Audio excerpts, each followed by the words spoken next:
Assalamualaikum warahmatullahi wabarakatuh. Perkenalkan, nama saya Indri Fitriani, NPM 101213338 dari Prodi S1 Manajemen, mata kuliah Pendidikan Agama 2. Di sini saya akan sedikit memaparkan tentang Hajatul Insan ila Rasul, Ta'rifur Rasul, Makanatur Rasul, dan yang terakhir ada Sifatur Rasul. Apa sih yang dimaksud dengan hajatul insan ila rasul? Hajatul insan ila rasul itu adalah kebutuhan manusia kepada rasul. Dan yang keduanya ada ta'rif rasul. Ta'rif rasul itu adalah pengertian rasul. Yang ketiga ada makanatul rasul. Makana rasul itu kedudukan para rasul. Dan yang terakhir ada sifatul rasul, yaitu sifat-sifat para rasul. Yang pertama ada kebutuhan manusia kepada rasul. Di sini ada dua arti. Ada insan dan fitrah. Maksud dari insan di sini adalah manusia dan fitrah itu adalah keadaan asal atau suci. Fitrah bisa juga disebut dengan karakter dasar manusia yang sudah ditetapkan oleh Allah. Islam adalah agama yang sejalan dengan fitrah. Rasul adalah sosok manusia yang dipilih oleh Allah untuk menjadi teladan hidup. Firman Allah dalam Quran Surat Al-Qiyamah ayat 14 yang berbunyi, Basiratu nafsihil insanu bali'ala. Bahkan manusia itu menjadi saksi atas dirinya. Secara fitrah, manusia memiliki sifat dasar. Yang pertama, sifat dasarnya itu mengakui keberadaan Sang Pencipta. Yang kedua, mengabdi kepada Sang Pencipta. Dan yang ketiga, menginginkan hidup teratur. Dengan keberadaan Rasul, kita akan mengenal Sang Pencipta, mendapatkan petunjuk hidup, dan serta memiliki panduan hidup yang kokoh. Petunjuk Rasul itu mengenal penciptanya yang hak dan panduan hidup. Mengenal Allah dapat dilakukan dengan memperhatikan dan memikirkan alam sebagai penciptaannya. Melihat gunung, melihat hewan, tumbuhan, dan lain-lain merupakan cara untuk mengenal Allah melalui ayat kauniyah. Al-Quran dan hadis sebagai pedoman hidup. Sumber pedoman hidup dan sumber hukum dan ajaran Islam tidak dapat dipisahkan. Aturan hidup dan sumber dari semua hukum yang harus diikuti dalam hidup. Adapun juga ibadah menurut bahasa atau etimologi merendahkan diri serta tunduk. Sedangkan menurut syara atau terminologi merupakan banyak definisi, tetapi makna dan maksudnya adalah satu. Macam-macam ibadah. Ada ibadah hati, lisan dan hati, fisik dan hati. Ibadah hati itu takut, cinta, mengharap, dan senang.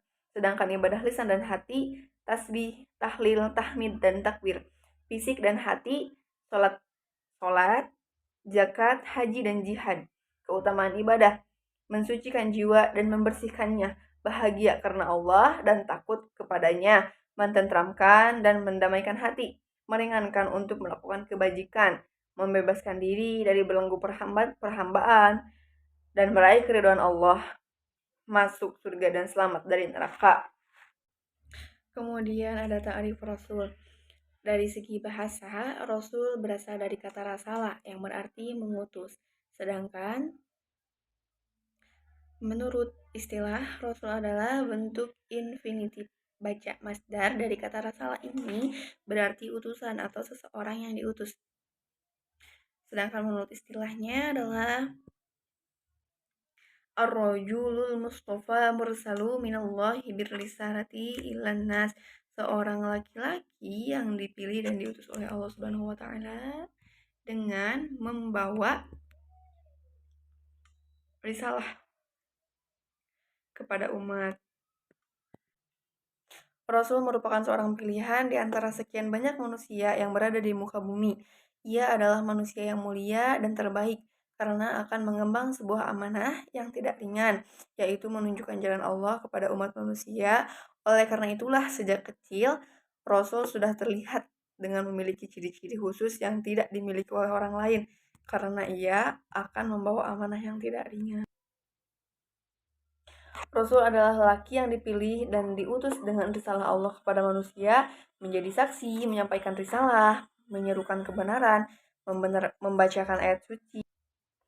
Teladan dalam melaksanakan risalah. Sosok Nabi Muhammad SAW dengan segala kesempurnaannya adalah suri tauladan bagi manusia sebagai pengikutnya. Umat Islam seharusnya mengikuti segala tindak tanduknya, bukan hanya dalam hal-hal yang bersifat peribadahan, tetapi seluruh sifat, sikap, dan perilaku beliau dalam aspek keagamaan maupun aspek sosial. Karena itu semua adalah ajaran Islam yang sesungguhnya. Tafsir Quran Surat Al-Ahzab ayat 21. Sungguh telah ada pada diri Rasulullah itu suri tauladan yang baik bagimu, yaitu bagi orang yang mengharap rahmat dan kedatangan hari kiamat yang banyak mengingat Allah. Tanda-tanda kerasulan itu ada sifat asasiyah. Ini terdiri dari sidik, amanah, tablik, dan fatonah. Sifat ini harus dimiliki oleh setiap rasul yang mengemban amanah dan membawa risalah dari Allah Subhanahu wa taala. Yang keduanya ada walikulli la'alati khoto adim, dan sesungguhnya kamu Muhammad benar-benar berbudi pekerti yang baik. Ada memiliki mukjizat, telah datang. Saat itu telah terbelah bulan, dan jika mereka orang-orang musyrikin melihat suatu tanda mukjizat, mereka berpaling berkata ini adalah sihir yang terus-menerus. Allah Subhanahu wa taala berfirman dalam surat Al-Hijr ayat 9. Yang artinya sesungguhnya kamilah yang menurunkan Al-Quran dan pasti kami pula yang memeliharanya. Adanya hasil dari dakwah yang dilakukannya. Hal ini dapat kita lihat pada hasil dakwah Rasulullah SAW yang dari segi kualitas mereka memiliki keimanan yang sangat kokoh, tidak tergoyahkan oleh apapun juga. Kemudian dari segi kuantitas, jumlah mereka demikian banyaknya, tersebar ke seluruh pelosok Jazirah Arab, bahkan melewati Jazirah Arab. Kemudian ada makanatul Rasul, kedudukan Rasul. Muhammad Rasulullah SAW sebagai hamba. Menurut Muhammad Syahrul, kedudukan Nabi Muhammad dikelompokkan menjadi 6. Ada sebagai Rasul, kepala negara, pemimpin masyarakat, panglima perang, hakim, dan sebagai pribadi. Abid min ibadillah, hamba di antara hamba-hamba Allah. Insan, manusia, nasab, keturunan, jismnya fisik.